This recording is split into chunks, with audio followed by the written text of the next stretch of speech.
channeling becomes a therapeutic process because what's happening is there's not a hierarchical work that's happening.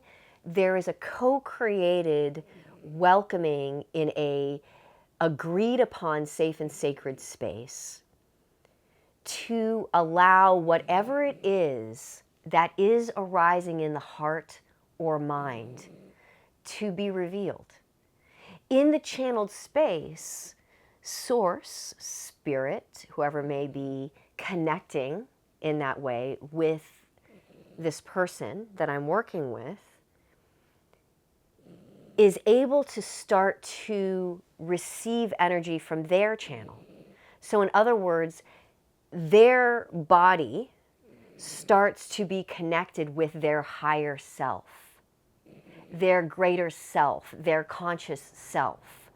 So it starts to expand the possibilities of what life can look like and feel like on planet Earth, because there's an actual opening of the energetic field. There's an opening of one's heart to say that I don't have to be stuck in what I thought, what was, what should be, or what even is right now. I have the ability as a channel on the planet Earth to co-create, when I listen to my authentic voice, something that is in alignment with this body's trip, right? So channeling is therapeutic in my perception, especially because it empowers the individual to remember what they already know. I'm not here to fix them, manage, change them, or give them a plan for success. I'm here to be a partner in discovery. So there's something that starts to lift the spirit in that environment.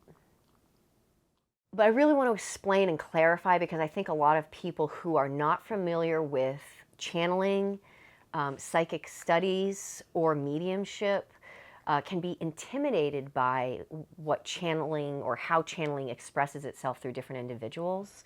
So I really want to demystify what being a channel is. You are a channel.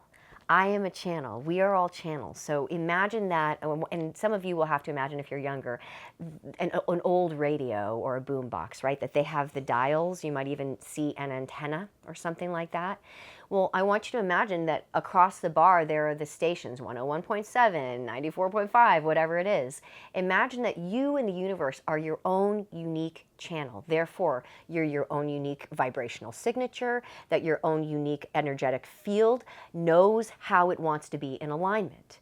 So therefore, if I'm in static, I'm a little out of my channel, it's because I'm maybe distracted by the human things, distracted by, suffering, distracted by pain that's arising in whatever way that humans experience it, and I'm caught up in some sort of story.